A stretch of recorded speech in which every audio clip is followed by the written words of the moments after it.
The podcast is Guide to the Conspiracy, featuring Auckland's Josh Addison and Bucharest's Dr. Matthew R. X. Dentith. Hello, you're listening to the Podcaster's Guide to the Conspiracy. I'm Josh Addison, currently resident in Auckland, New Zealand, and talking to me could be anyone, quite frankly. People who are listening to this podcast by some sort of usual standard podcasting apparatus will not be aware that I'm staring at a strange, mysterious figure, shrouded in darkness, silhouetted against an unknown backdrop. I suspect it to be Dr. Matthew R. X. Dentith, but quite frankly, it could be anyone. Good morning, Joshua. Hello, Matthew. How are you? Quite good. Is that an Elephant Man thing you're doing, or? No, I'm doing a terrible Alfred Hitchcock impression. Oh, it's Good Hitchcock. evening. I haven't seen much Hitchcock, I got to be honest. Have you not watched any Hitchcock films? He's in every single film he made. You've seen a lot of Hitchcock if you've watched Hitchcock, but not Hitchcock the film with Will Smith. Alfred Hitchcock does not appear in the film Hitchcock by Will Smith. I was very disappointed with that film when I went to the cinema. I expected to see a film about a superhero, Alfred Hitchcock, fighting superpowered baddies, and what I saw was a drunk Will Smith, except twist, I never saw Hitchcock the movie. I never watched it. Dun dun dun. Well, I think you probably made the right decision there, to be honest. It was okay, but yeah, it obviously there was a very, very clear point where the scriptwriters were like, okay, we've got this far, what do we do next? I don't know. And it kind of continues from there. So yes, it's the story of Will film. Smith. What do I do next? I don't know. Where do you go after Fresh Prince of Bel-Air? There's no follow-up to that. No, not really, unless you go for the slightly right King of Bel-Air, and then the overwhelmingly powerful Emperor of all of Los Angeles. I would watch that. So would I, actually. That sounds like a great show. They should make that show now. Get onto it, Matthew. I shall do. I'm off right now to go pitch a show to NBC. I'm going to call it The Emperor of Bel-Air. I'll be off shortly. Let me just sidle. Is that working? Am I sidling out of shot? This is something that will not work in the podcast. So I'm still basically here, aren't I? You know, I can still see the side of your head and your shoulder. Your attempt at sidling. Yet now you're essentially gone. However, the fact that we've talked over it has completely ruined the bit, both as a piece of physical comedy and as a sort of soundscapey pantomime thing for a podcast. I'm a long way away. Can you still hear me? I'm a long way away. Yes, no, I can. I can actually see a little bit of your shoulder as well. I can see a nice background behind you, actually. Is that bank building that your flat is opposite? That is the Palatal Check. It is indeed the Palatal Check. I must say it's very pretty, and nice blue skies where you are as well. It's actually been quite warm here in Bucharest the last few days. We're getting to an average about 26 in the afternoon. Yes, now whereas it's coming into winter here, it's still been fairly mild, hasn't gone particularly chilly yet, but yes, the weather is getting a little more dismal. But enough of the weather. Indeed, pictures for sitcoms. We really should get on to the whole discussion of conspiracy theories, which is the raison d'etre of our podcast. It is, after all, called The Podcaster's Guide to the Career of Will Smith and what happened to him after the Fresh Prince of Bel-Air, and also some talk about conspiracy theories. That is the exact title of this podcast.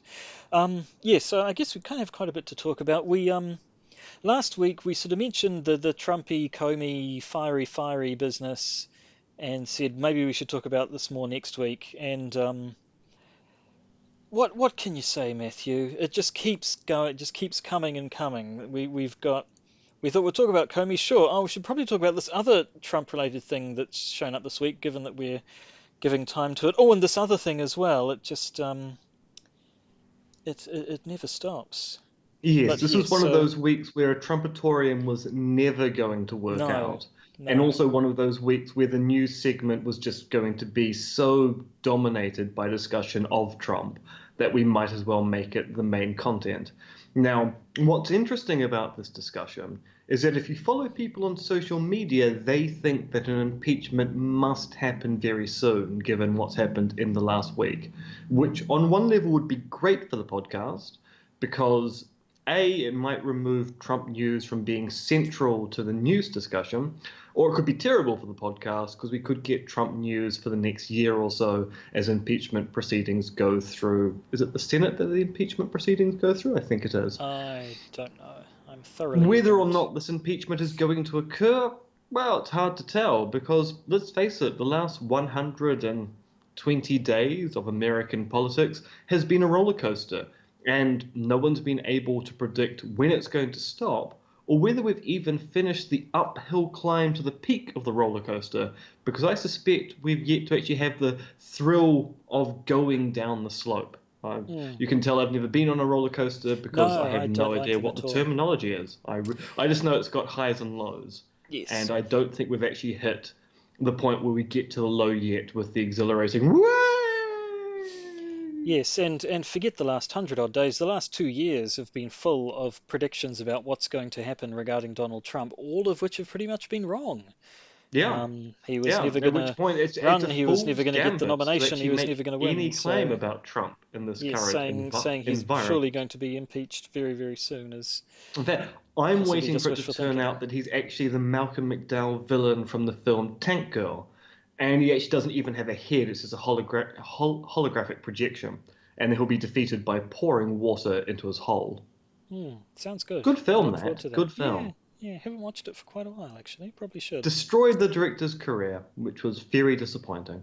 Did it? Who was the director? Yeah, so Rachel Talalay, who was the director of Tank Girl, who had come to fame on, was it Fast Times at Ridgemont High? Is that the name of the film? I'm fairly sure that's the name of the film. Yeah. And then was tapped to direct the cinematic adaptation of Tank Girl. And it kind of flopped. And you can kind of see why, because when you watch Tank Girl, it's very hard to know how you're ever going to advertise Laurie Petty stars as the sexy, go-getting Tank Girl whose boyfriend happens to be a kangaroo. What? Yeah. And so Rachel Talalay's career as a director, or a first unit director on films, basically disappeared at that point. She went back to doing second unit directing, but has returned to fame as a TV director, directing episodes of Sherlock and now of Doctor Who. So her star is once again on the ascendant. That's good. Who was Jet Girl? Was that Naomi Watts? I think it was someone who's since gone on to better things. So not everyone's career is and also that's the film that kind of destroyed Laurie Petty's career as a film actor as well, which is quite disappointing. Ah, well. Anyway, so we do have a bit of non-Trump related news that we should probably get out of the way as quick as we can, or maybe we should prolong as long as we can to put off the Trumpy Trumpness. But either way, we'll figure out how we're going to do it as we do it. But let's do it. Let's go to the news. Breaking conspiracy theories in the news.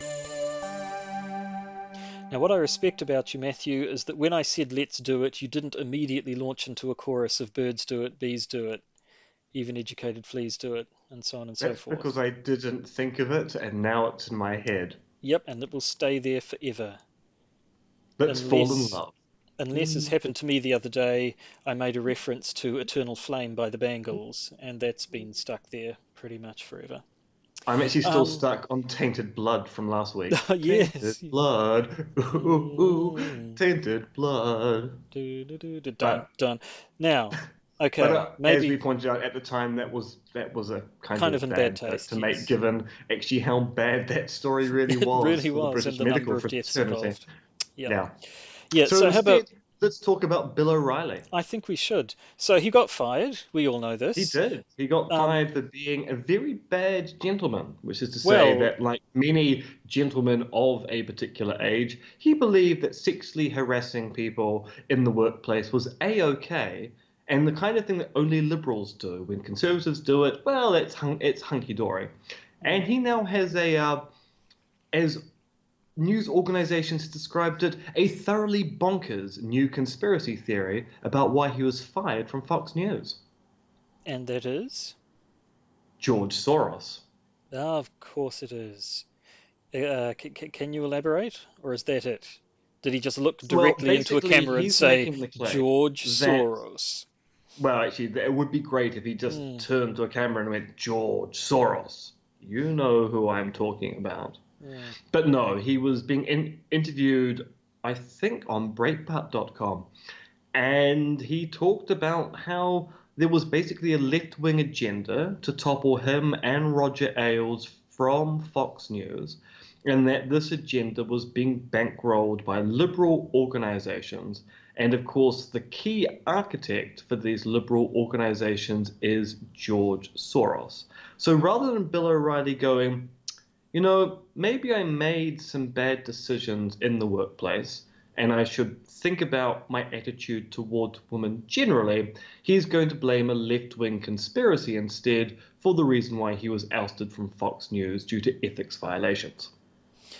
So does he go into detail? Is he saying that the woman who made claims against him were paid off to do it, or is it just general, oh, the lefties don't like me, I got fired, therefore it must have been the lefties who got me fired?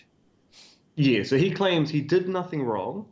He hasn't quite explained why there were so many payments to the woman in question, but the reason why the media picked up on it and the reason why Fox News felt imperiled to act was a liberal conspiracy funded by George Soros. Let me just say that again, George Soros. In fact, let me turn to camera.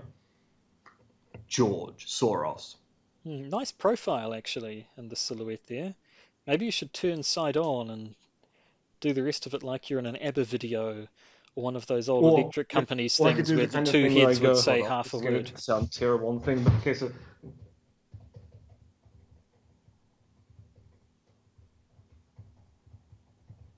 For our podcast listeners, Matthew is now sitting side on to his window and miming driving a car or possibly aeroplane in such a manner as to suggest that he's never actually driven a car before, which may be true because you don't have your license, do you?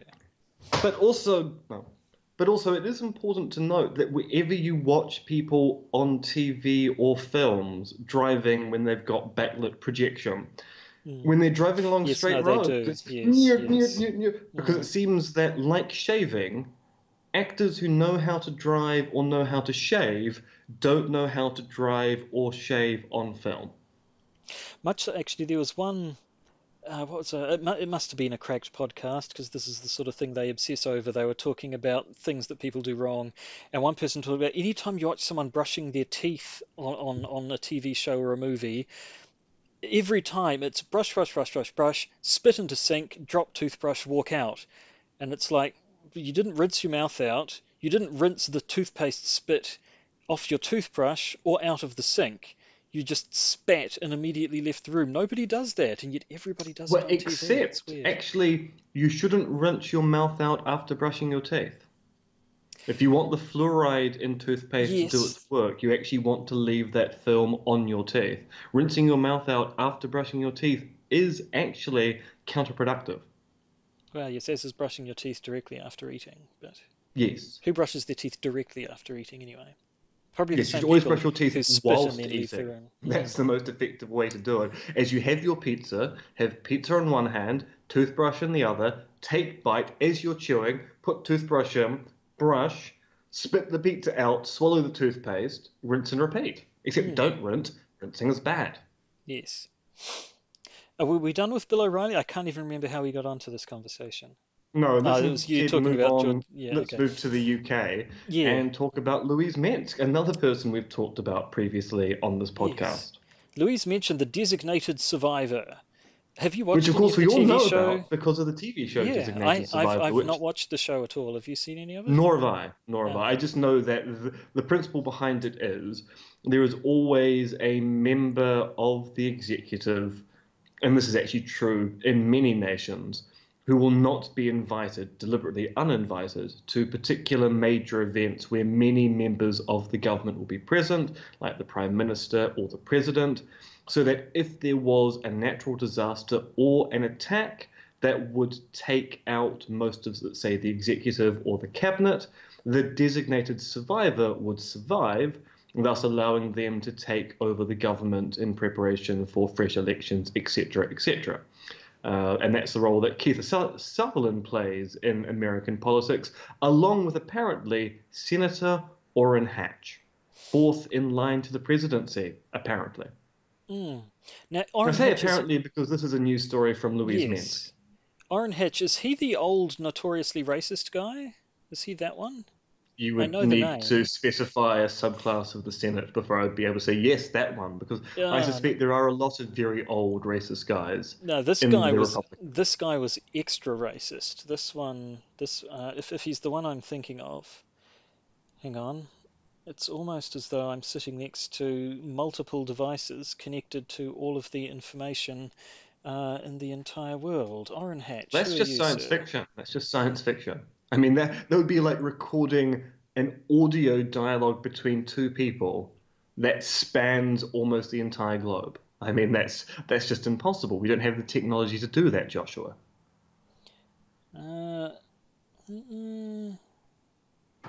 So are you searching for Orrin Hatch racist or most racist senator in the Republican Party? Because there are lots of different search terms you could use to find out whether it is the person in question. The issue is whether you can narrow it down such that you can go, oh yes, Orrin Hatch, very racist. I was hoping to just look for general controversies, but I'm not finding. Yeah, it doesn't matter. It doesn't matter.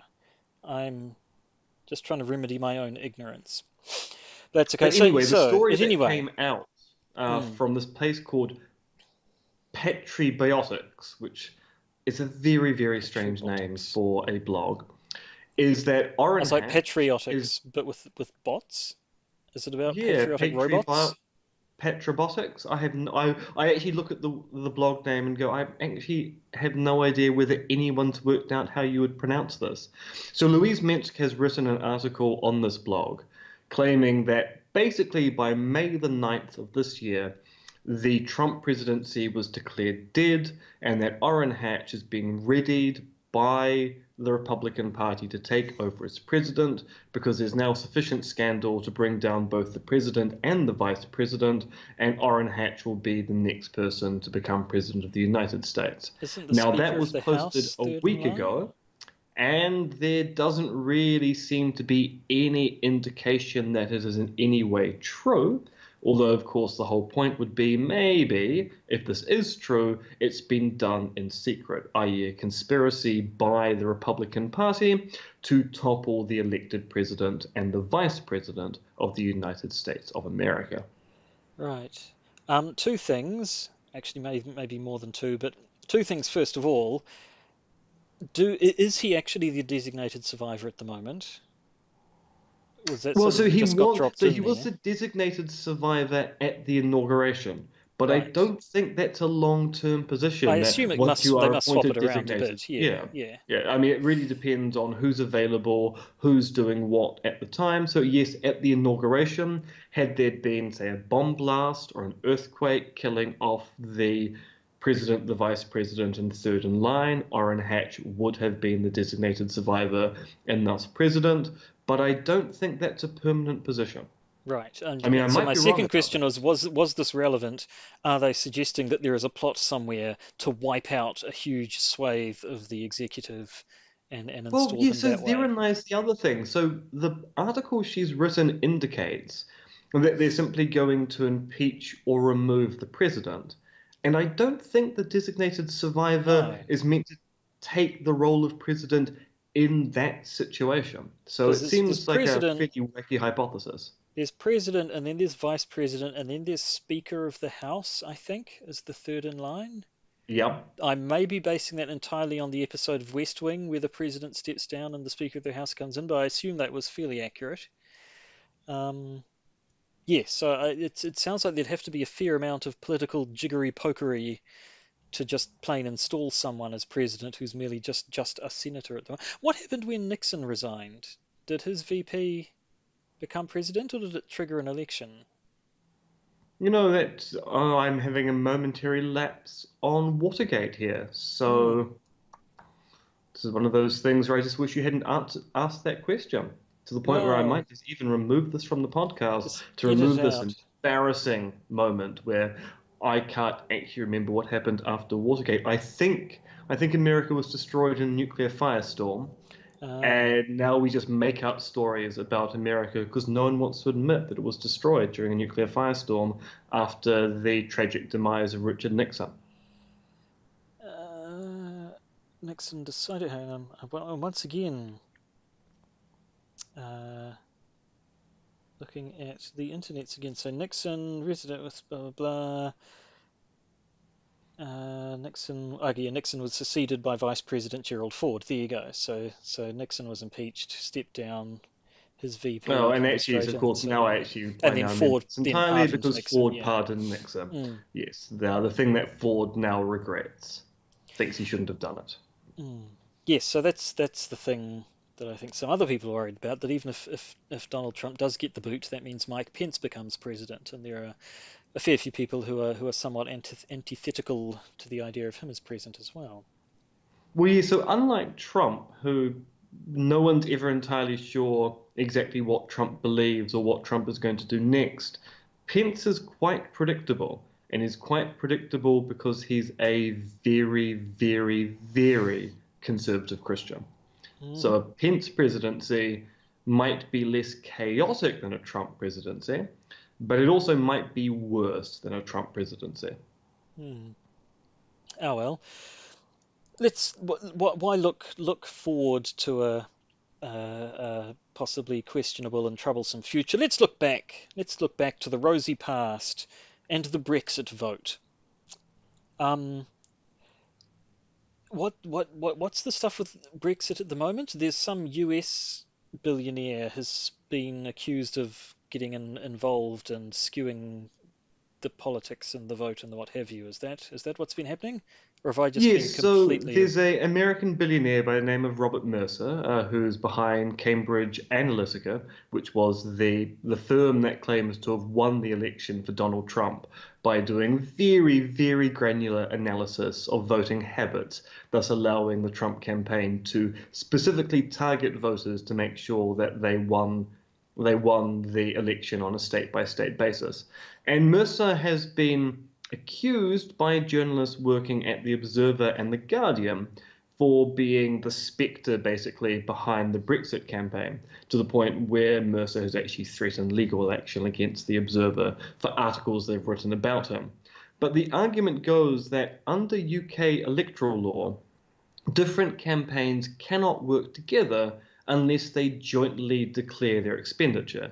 And this is basically to ensure that spending limits so that no one side can actually buy an election. Now, during the Brexit campaign, there were two different campaigns, Vote Leave and Leave.eu, one basically led by Nigel Farage, one led by Boris Johnson.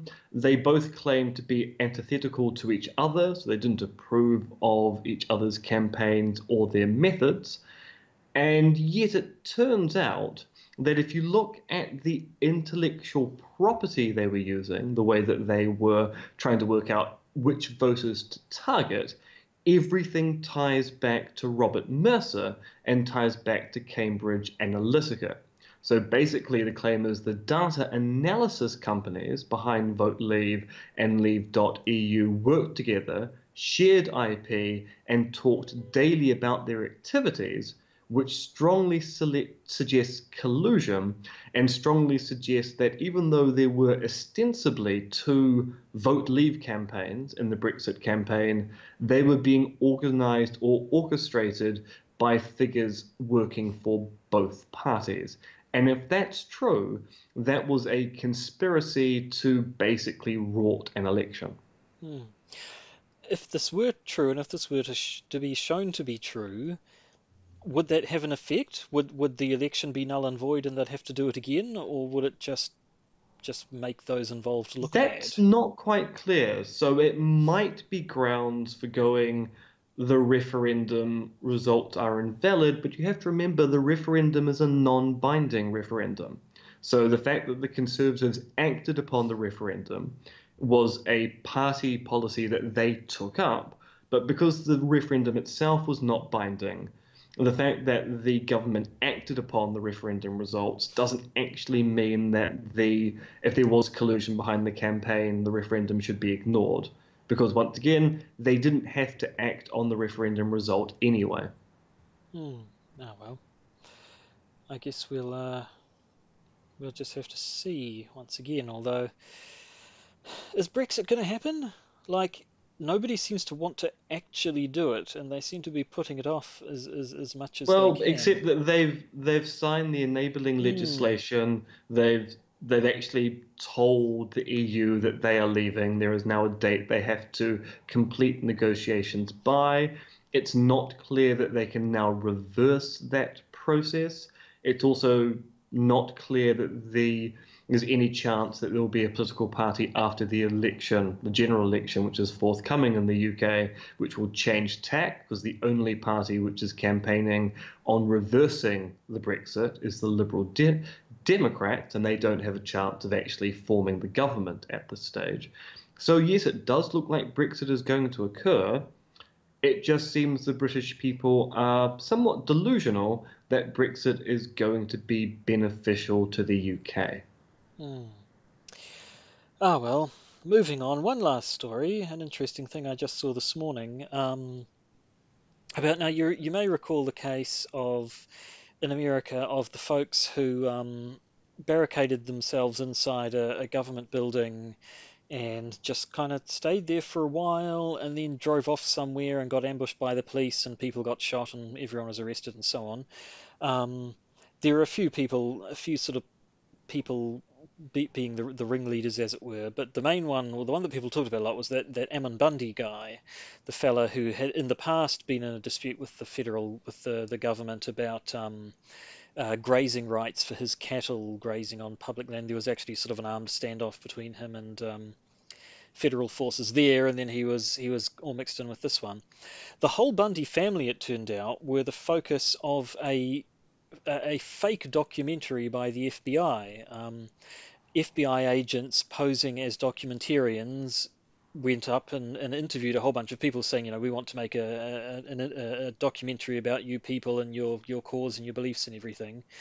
And the whole thing was completely untrue. It was just basically gathering evidence for use against them once they actually got them into court, from the looks of things.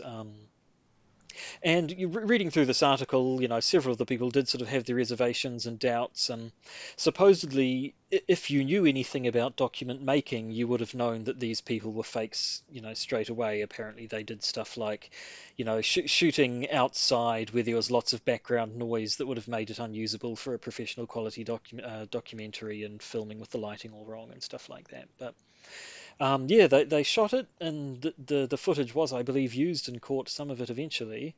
And the whole thing is sort of interesting, but also kind of worrying. It does.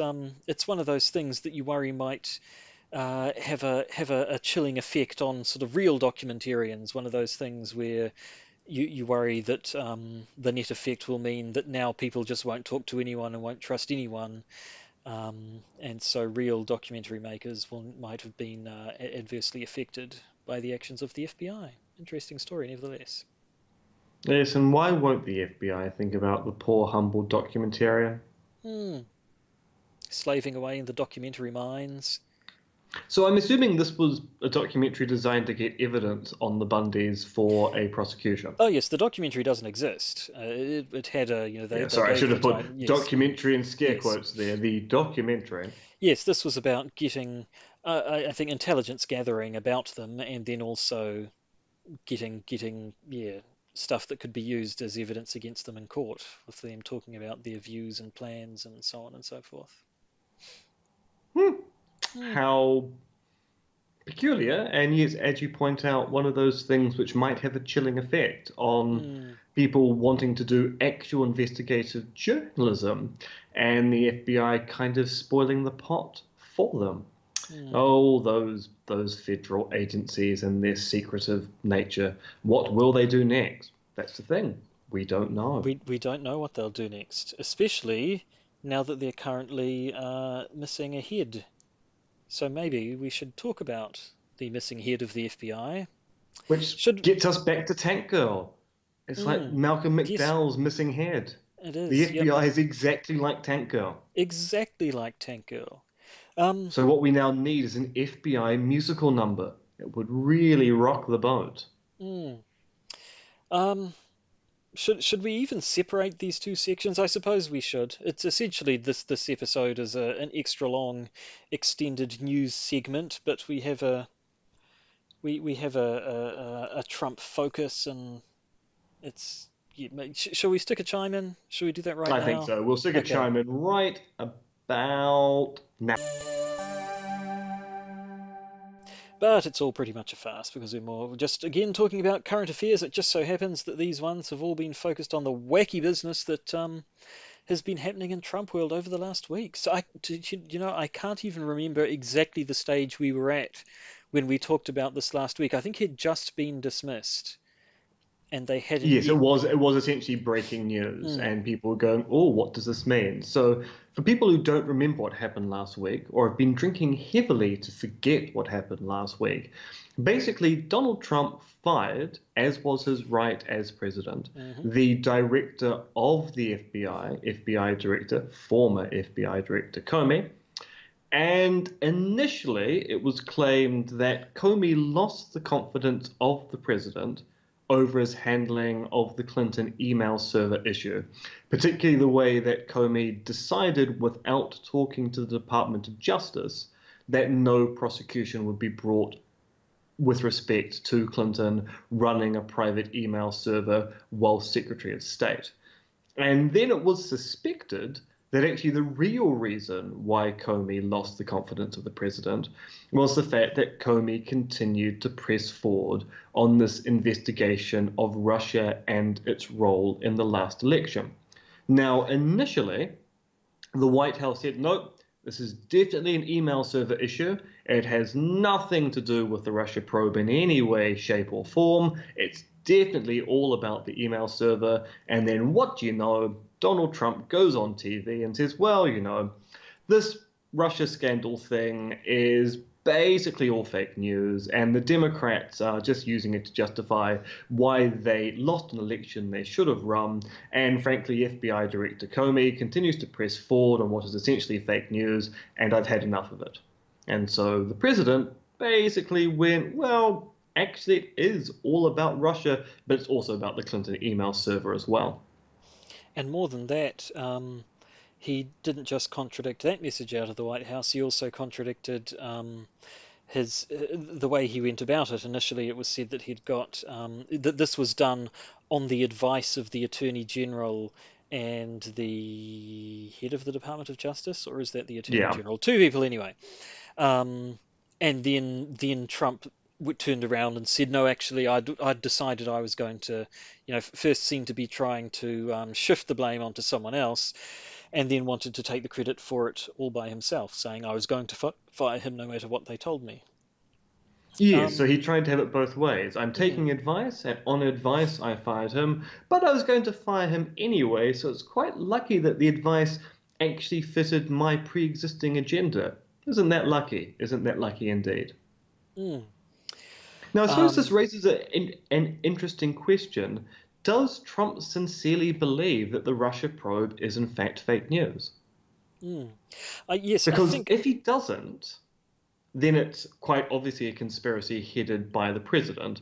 And if he does, then it's just Donald Trump doing what Donald Trump does best, which is unpredictable work. Yes, I think a lot of this discussion is going to hinge on is this genuine conspiracy, or is this just erratic behavior from Trump? The old conspiracy versus cock-up thing.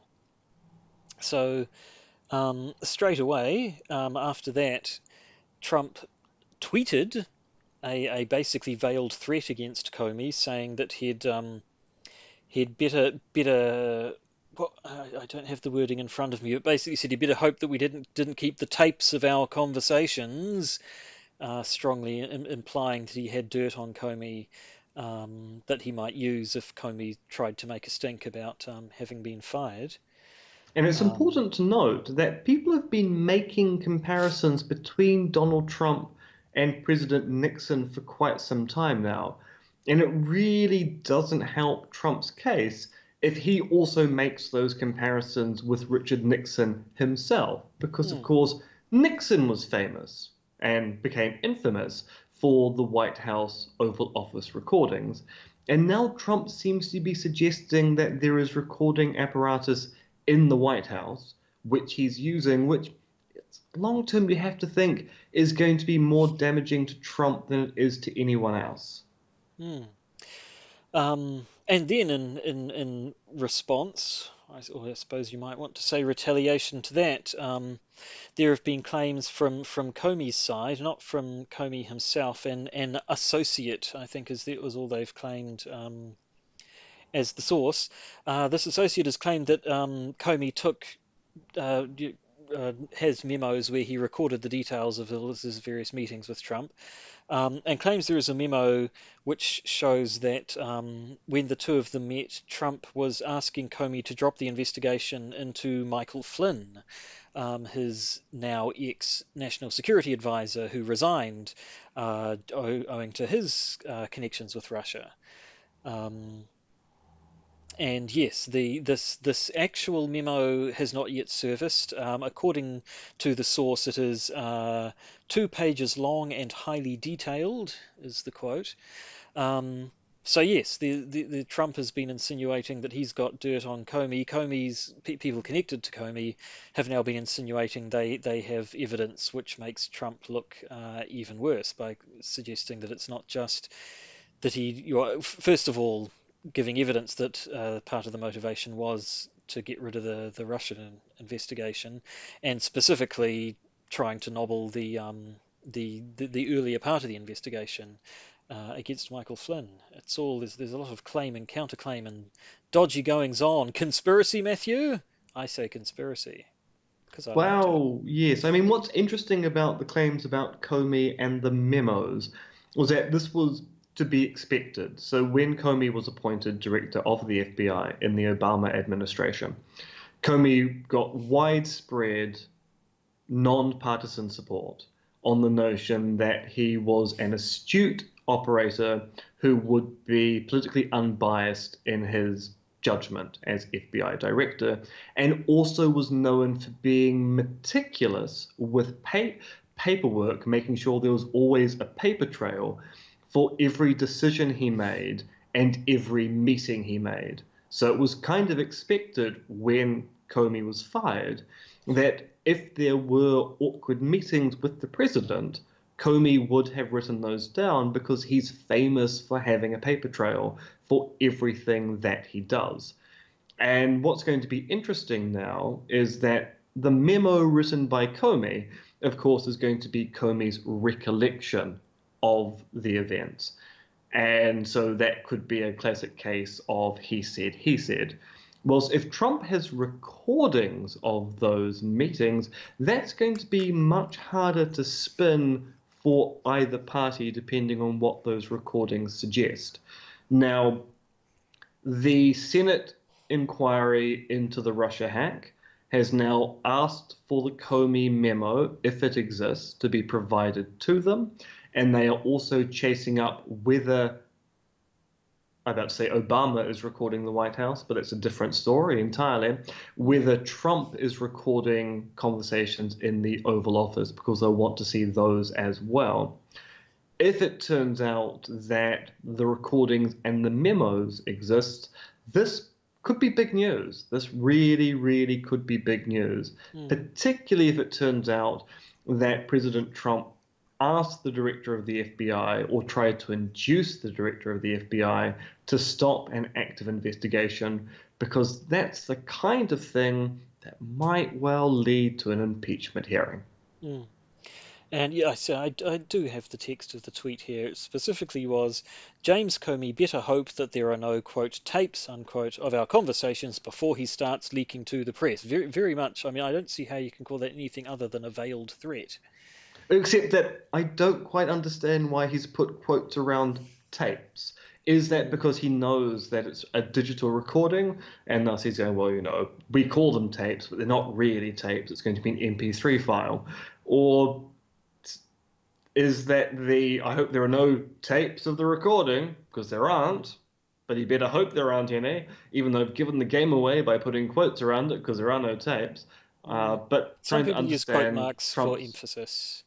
Incorrectly, but it's a thing people do. On the internet, if you want to show something is emphasized and your browser or social media platform does not allow you to use, say, underlining, italics, or bold, you use markup and put asterisks around the words. That's how you show something is in bold and emphasize. Quotes, they play a completely different role. Yes, but enough typography. There will never be enough typography, Joshua. Typography is an issue that will be with us for basically all time. Yeah, it is a fun subject. Sometimes. Some people have hypothesized the whole point of civilization was to invent typography so that typography could be actualized, and thus typography will survive civilization. An eternity Only of Comic one person Sans. thinks that, and that's me. But at the same time, some people think that. So is there more to say on Comey, or should we move on to the next scandal that popped up in the I last suspect week? we'll probably come back to Comey when we come back to wrapping up the scandal. But yes, let's talk about that Russian ambassador, Sergei Kislyak. Yes, so no sooner had the controversy around Comey died down, but the controversy around Comey hasn't died down. While it was still in full force, I suppose, the next thing that came up was Trump hosting the Russian ambassador in the Oval Office. First of all, and the Russian foreign minister, journalists from, or at least photographers from a Russian newspaper. So initially there was why was a Russian newspaper allowed to take photos in the Oval Office where there could have been sensitive materials floating around? And it seems there was at least... No, actually, I'm thinking of something else entirely. I'm thinking of yet another thing that showed up where it was a press photograph from outside the White House, I think, where they were able to see the phone number of someone whose phone number probably shouldn't be given out, stuck to a piece of paper that a Secret Service agent or someone was carrying. But there was other information in these photographs, and then on top of that, information came out that Trump had, and here things get murky, leaked ? Or certainly told intelligence information to these Russians, which, again, the president's allowed to do it, but a lot of people seem to think that it was sensitive enough that he probably shouldn't have been sharing it with people. Certainly, it was information that had not been shared with America's allies, and here he was telling it to the Russians. Yes, so basically a news story came out from the Washington Post saying that during the meeting with the ambassador and the Russian foreign minister, Trump revealed highly classified information to them. So this information is above top secret. I believe the term was code-worded, so it's the highest security clearance the information can have. Technically, the president never leaks. The president can choose to reveal information to anyone he likes at any particular point in time. It's one of the rare cases where Nixon's claim, if I do it, it's not illegal, is actually true with respect to presidential powers. But the problem was, as you say, this information had not been shared with anyone else, and thus revealing it to the Russians, who aren't exactly allies, aren't exactly enemies with the US, was very problematic.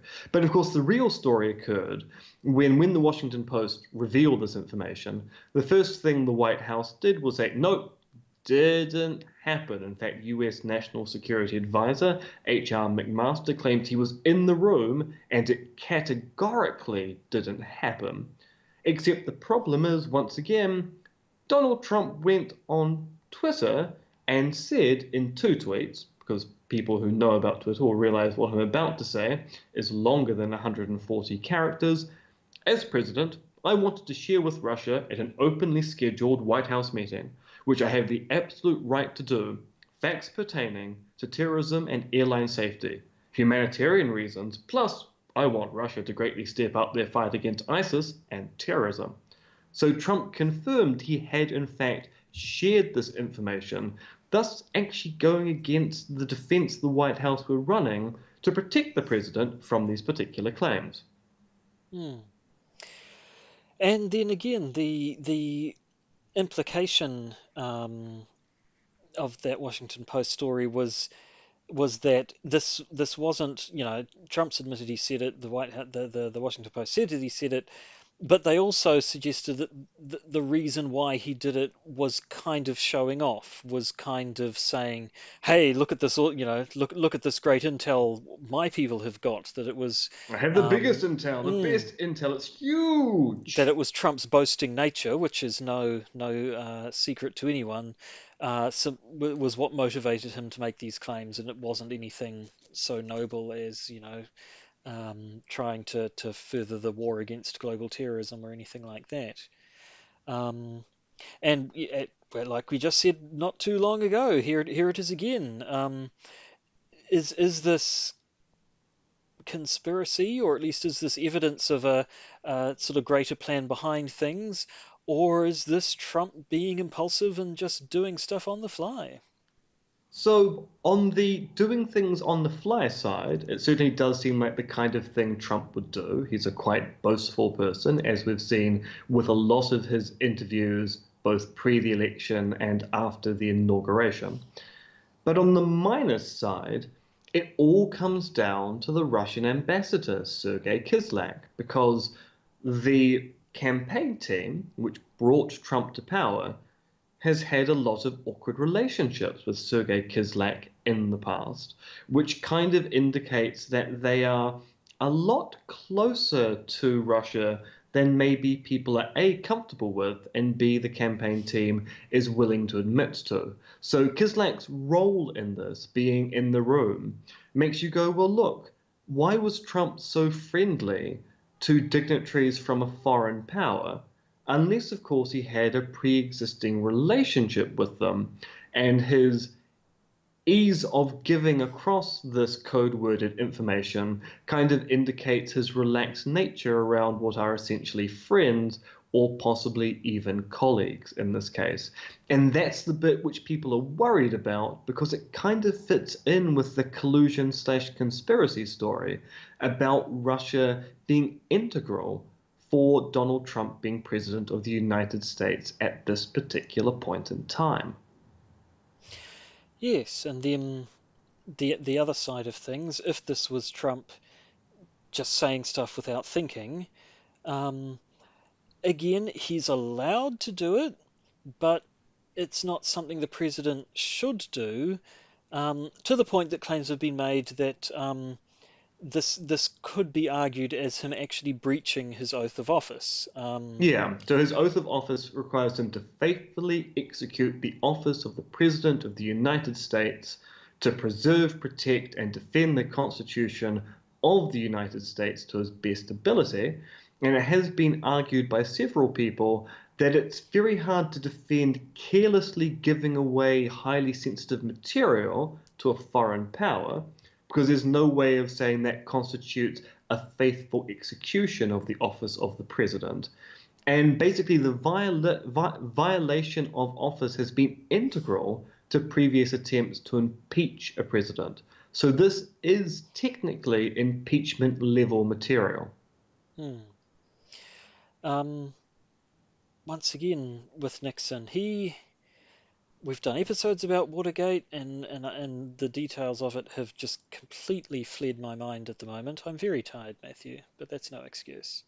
The things that he was accused of, again, there were people he had supposedly been working for him, or his campaign had done things of dubious legality, but Nixon himself wasn't actually accused of breaking the law, was he? It was just doing things, not executing the office of the President of the United States to the best of his ability. Is that yes, right? Yes, he was found to be a bad president. So he did things which basically were considered to be non-presidential, and that was a reason for his impeachment/removal.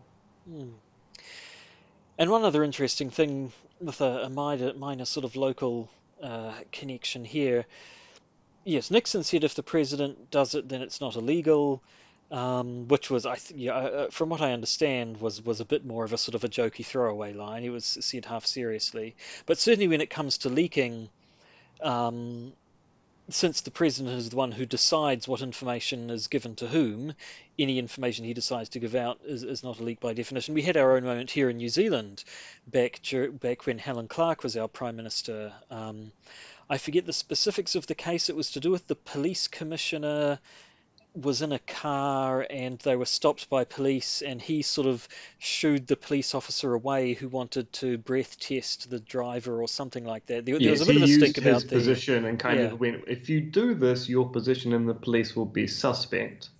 So there was some dodgy behaviour, and then this was supposedly, I believe it was corroborated by Helen Clark, who did it, like she didn't issue a press release. She sort of said, she did it in a way that if someone else had done it would have been referred to as a leak.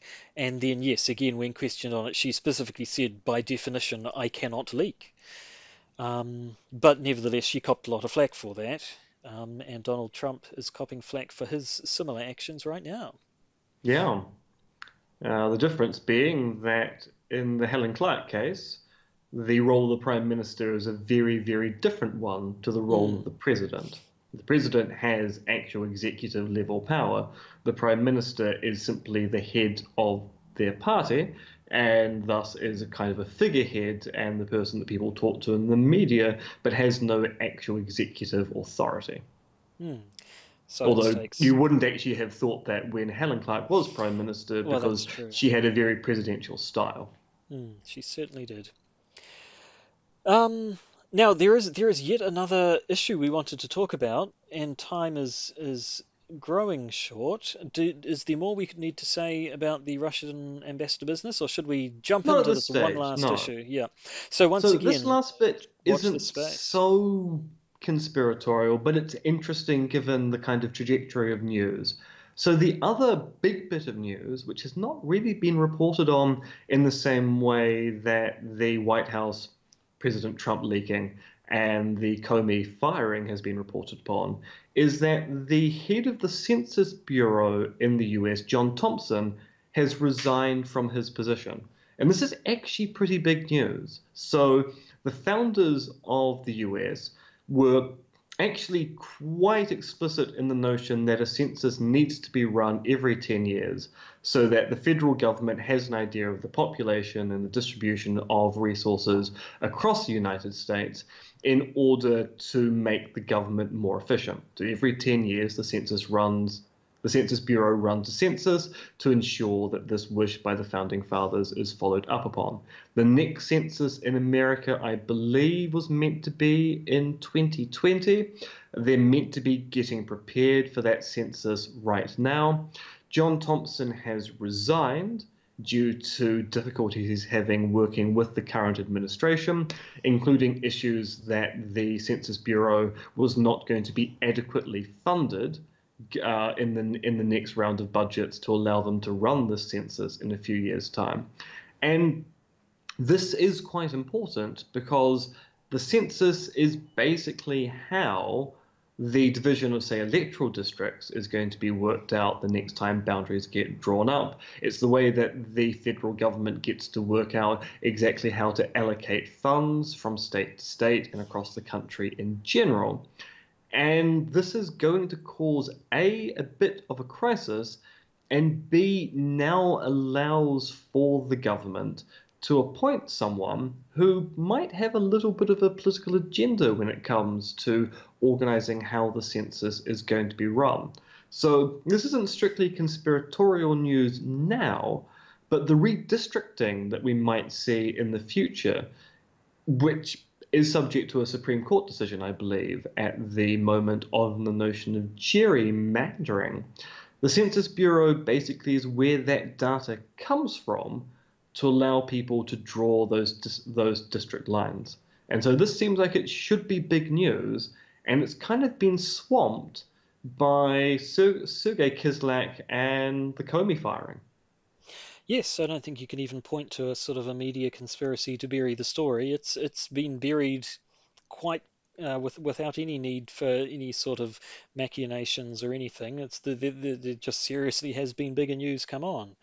Yeah. Um, Now you have another note here. Is this related to the census thing, or is this just another little story about Trump's fake news diet? And you claim to have an interesting story about Kerry Bolton. Is this one last Well, thing to round us yes. out? So it's basically a little anecdote. So there was a story that came out from Politico earlier this week on. We've talked about the pronunciation of the Chief of Staff Primbus's first name, Reince, I think. Reince, Reince Reince Primbus, Priebus. actually having a discussion with staffers in the White House about who is shopping information to Donald Trump at any particular point in time. So there was a issue a few weeks ago where someone put on the president's desk a cover from Time from, I think, the 1960s, talking about an impending ice age, and a cover from Times in the 90s about surviving global warming. And the president apparently got outraged, was about to start tweeting about the hoax of anthropogenic climate change. And then someone else had to point out the Time cover from the 60s or 70s was a fake. Never occurred. It was something. It was a Photoshop that people had created. It was, in fact, fake news. And this kind of fits in with the kind of weird nature of some of the discussion of fake news, which is the idea that, yes, the news might be fake, but it's spiritually true. And that was the defense the White House staffer had with respect to the cover of Time. Yes, I know that cover never occurred, but that's the kind of thing people believed back then. So I thought it was useful for the president to see it. And that reminded me of a little story about Kerry Bolton, one of the more famous extreme right, heavy conservative, former National Front leading, supposed intellectuals of the right that emanates from Aotearoa, New Zealand. So Kerry Bolton claims to have a PhD, so he titles himself Dr. Kerry Bolton in the same way that I title myself Dr. Matthew R. Extentith, and yet I've never been able to work out where he got his PhD from. My PhD is from the University of Auckland, specifically the Department of Philosophy, and was awarded to me in 2012.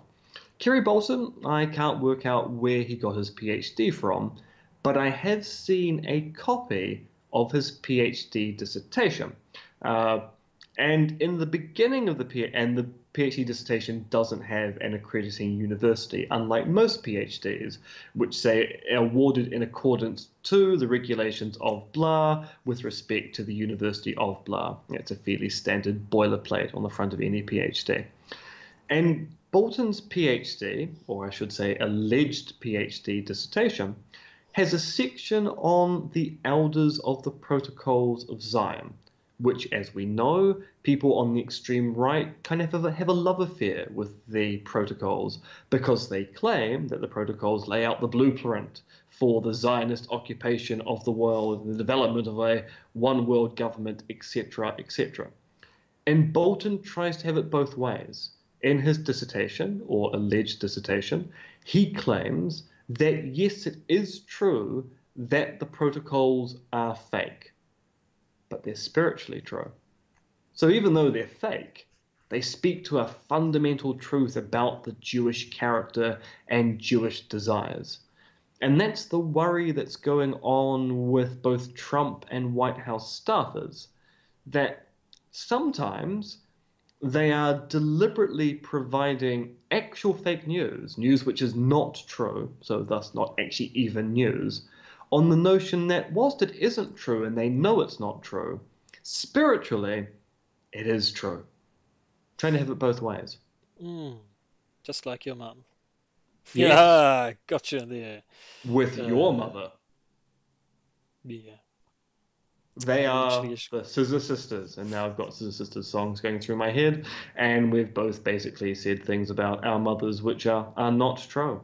Or are they? Or are they, Joshua? No. Do we actually know? Should we be talking about this on a podcast? What is truth, Matthew? Can anyone really know anything? Well, actually, as an epistemologist, I have to say there are some doubts as to whether we can ever know the ontological nature of things, whether we get down to the objective truth of things operating at a fundamental level. I do prefer to work with a notion of plausibility rather than truth per se when talking about knowledge claims, but that is another matter for another time. My question to you is, what is love? Baby, don't hurt me. Don't hurt me no more. No more. Well, then, yes. It is the end of this time, and next time will be the next time. I would like to say that next week, we having got this out of our system, next week we won't say anything to do with Trump or his administration at all. But quite frankly, things have been developing at such a pace, who the hell knows what we're going to be talking about next week. Will there even be a world next week? Exactly.